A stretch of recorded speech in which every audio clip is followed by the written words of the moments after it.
আজকের ভিডিওটা শুরু করছি রান্না দিয়ে। তোমাদের দাদাভাই মাছ নিয়ে এসেছিলো কেটে, তাই মাছ তোমাদের দেখাতে পারিনি, কাটা মাছই নিয়ে এসেছিলো। আজকে মাছের ঝোল হবে আলু ফুলকপি দিয়ে। তো বন্ধুরা, তোমরা সবাই কেমন আছো? আশা করছি ভালো আছো, আমিও ভালোই আছি। তো সাথে থাকো, আশা করছি ভালো লাগবে। ভিডিওটা যদি ভালো লাগে একটা লাইক কমেন্ট করে দিও, আর নতুন বন্ধু যদি হয়ে থাকো সাবস্ক্রাইব করে পাশেই থেকো। তোমরা একটা লাইক দিয়ে দিলে আমি নতুন বন্ধুদের কাছে পৌঁছাতে পারবো।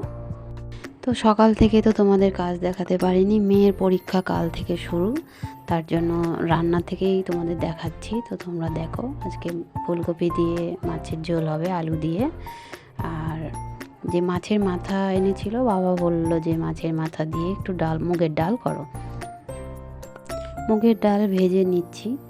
মুগের ডালটা ভেজে নিলে খেতে একটু স্বাদ বাড়ে, তোমরা তো সবাই জানোই। এদিকে মাছের ঝোল ফুটছে, আমি এদিকে কিন্তু মুগের ডাল ভেজে প্রেসারে বসিয়ে দিয়েছি।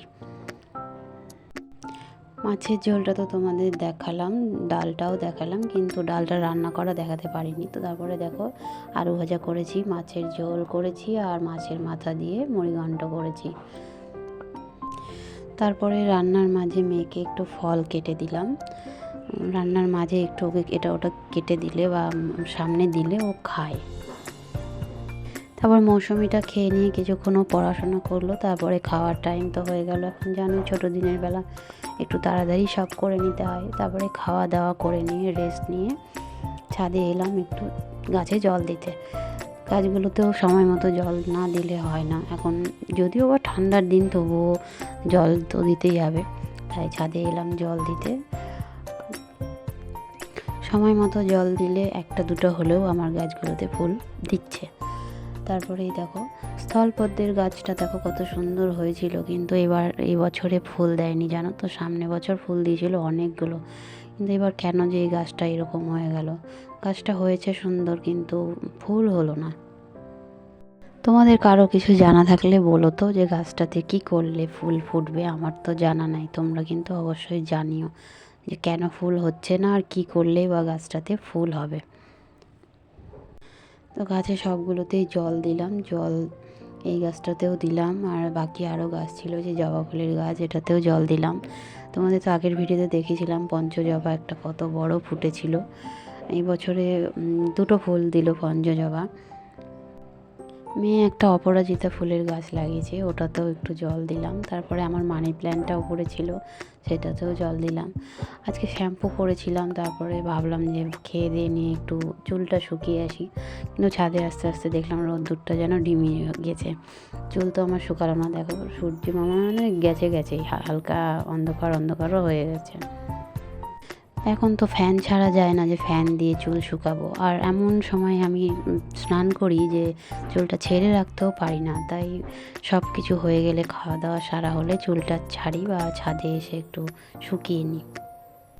তারপরে দেখো সন্ধ্যাবেলা চা দুধের পর্ব শুরু। তো দুধ নিয়েছি আজকে, আর চা করিনি, সঙ্গে নিয়েছি পাউরুটি। মুড়ি আজকে মাখাইনি, আজকে বাবা বললো যে আজকে পাউরুটি দিয়েই দুধ দাও, আজকে আর মুড়ি মাখাতে হবে না।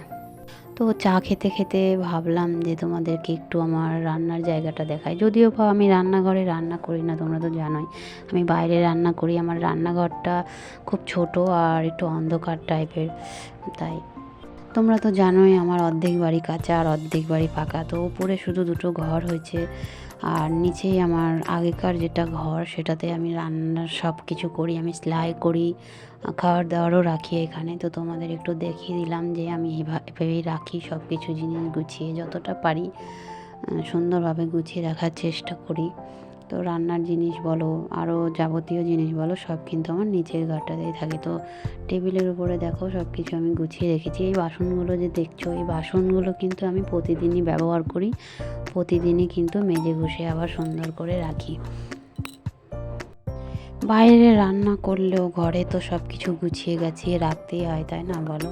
তো আমার এই ঘরটা অনেক দিনের পুরনো, একটু ড্যাম্প হয়ে গেছে, যার জন্য আমি এই ঘরে রান্না করতে পারি না, বাইরেই রান্না করি। আর ঘরের মধ্যে রান্না করলে ছোট ঘরে তেল চিটে হয়ে যায়, বুঝতেই পারছো, জিনিসপত্র মানে একদম তেলতেলা হয়ে যায়। আজকের ভিডিওটা কেমন লাগলো, এখানেই বাই।